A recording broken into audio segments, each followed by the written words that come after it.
Біздің ауылда бүгін көк түтін. Далада жер өртеніп жатыр ма, бірдеңе болып жатыр. Біздің ауыл кезінде дүркіреген ауыл болған.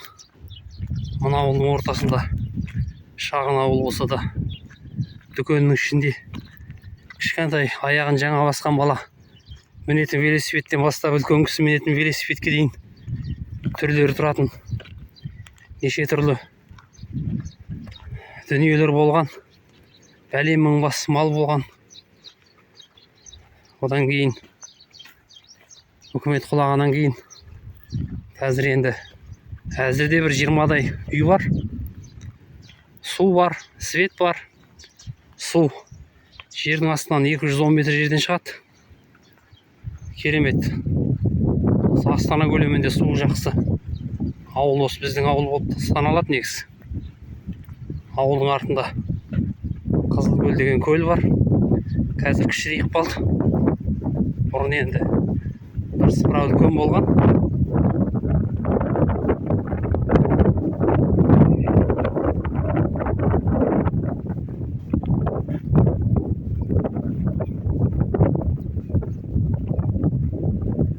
Бұл ауылда кілең немістер болған негізінде. Неміс ағайындардың бәрі кетіп қалды. Қазір қазақтар қалдық.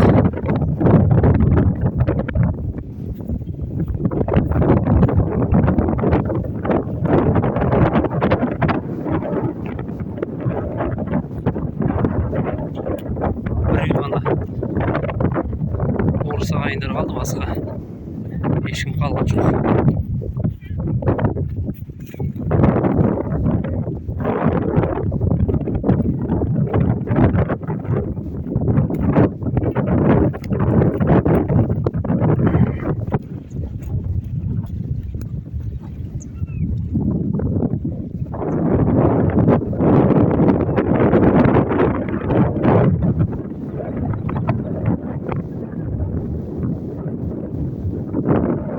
Көріп тұрған рамасы көріп тұрған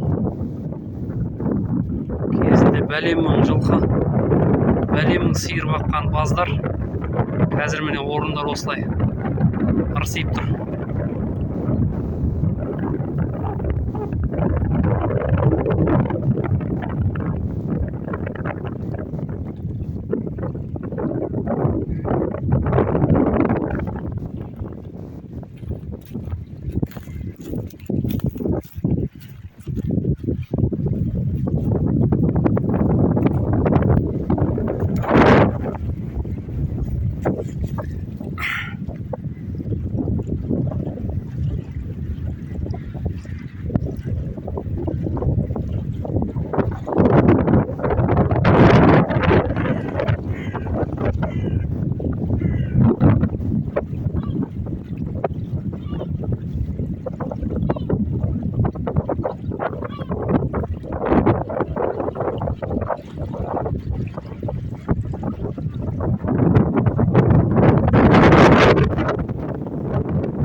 тауып жатыр ма не?